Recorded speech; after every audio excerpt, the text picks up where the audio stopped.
Tiba-tiba di sekolah telepon saya. Mem datang ke sekolah. Saya bilang, ada apa? Mem punya suami atau ser jatuh di tanah lapang.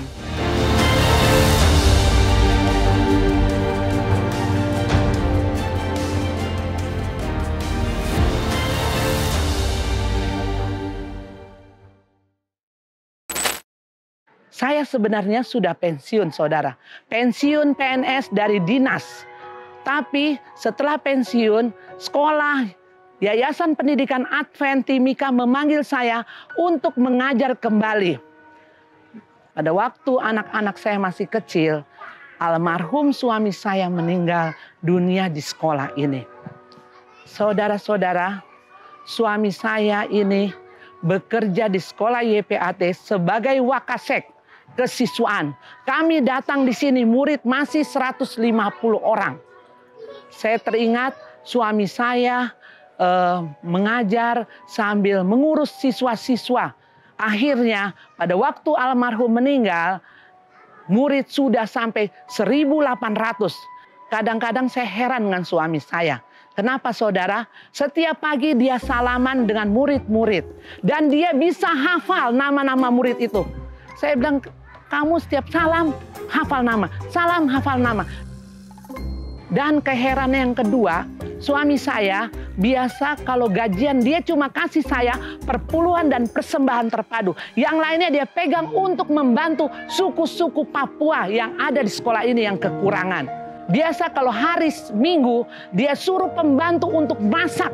Masak banyak karena 7 suku Papua ini dia tinggal di asrama. Biasanya hari Minggu tidak masak. Mereka tidak dapat makan dan dia panggil. Sering suami saya minta uang ke saya. Satu kali saya nggak lupa, pada waktu saya mau keluar gate pagar, suami saya buru-buru tolak saya. Lihat, anak murid ini sepatunya udah rusak. Saya punya uang, dia buka itu dompet cuma 100.000. Terus saya bilang, aduh, kamu kan tidak pernah kasih gaji saya. Tolong Kak bantu, anak ini memerlukan sepatu. Bantu 200.000 aja. Dan saya kasih.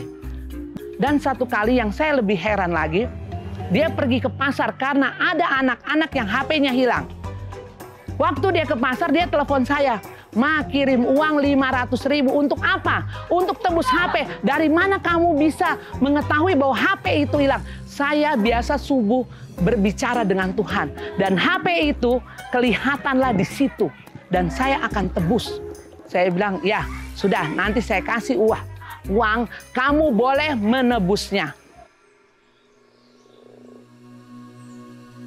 Satu kali, malam hari, dia ketuk pintu jam 11 malam.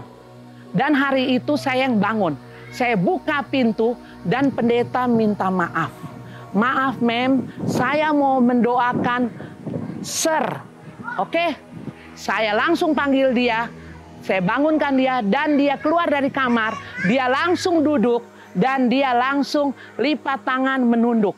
Saya bingung. Setelah itu pendeta Risa Kota di depan dia minta maaf lagi. Maaf Mem, saya mau doakan. Oh silakan, saya bilang. Tapi apa yang terjadi? Pendeta Risa Kota itu datang mendekati suami saya. Dan dia berdoa menumpangi tangannya di atas kepala suami saya. Dia mendoakan anak-anak. Dia mendoakan saya. Dan yang paling mengerikan yang saya dengar, pendeta bilang, Tuhan, dia sudah siap Tuhan panggil. Saya gugup, saudara.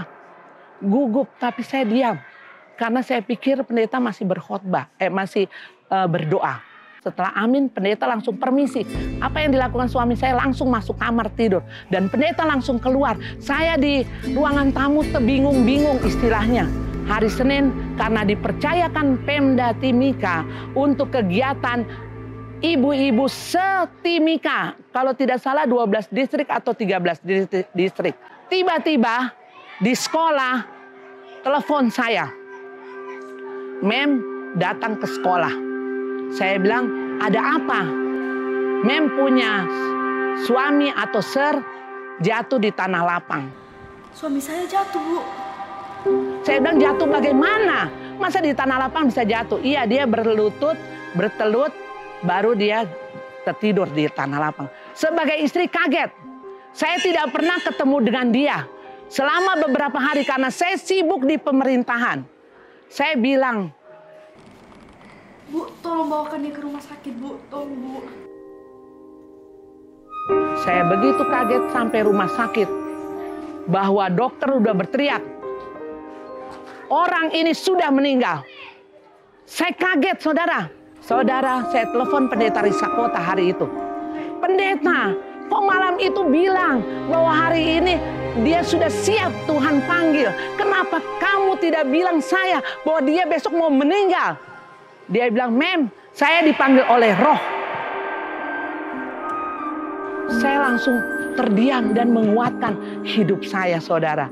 Menguatkan hidup saya bilang, Tuhan, bantu saya, mana Alkitab saya? Saya berteriak, bukan Alkitab orang lain, Alkitab saya dengan suami saya yang sama-sama beli. Dan mereka cari ke rumah. Dan saya pegang Alkitab ini karena saya merasa saya seperti sayap yang sudah terputus. 1 bulan sebelum dia meninggal, dia sering katakan ini, saudara. Ayat yang sering dia katakan yaitu Filipi 1 ayat 21. Karena bagiku hidup adalah Kristus dan mati adalah keuntungan. Itu yang sering dia bilang, tapi saya nggak ngeh di pikiran saya bahwa dia udah mau meninggal. Saya nggak berpikir bahwa dia udah mau meninggal. Saudara, semoga kesaksian ini menjadi berkat kepada kita semua. Amin.